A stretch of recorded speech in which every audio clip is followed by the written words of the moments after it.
చేయలేవురా, అది నీవు చేయలేవురా.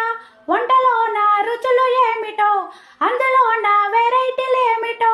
వంటెంతో తేలికైనది, అందరికీ చేత కానిది, తినేందుకు టేస్ట్ అయినది, చేసావా మస్తుగుంటది.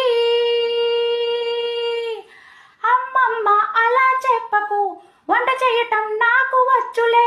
సై అంటే చేసి చూపుతా, అందరికీ వడ్డించి పెడతా.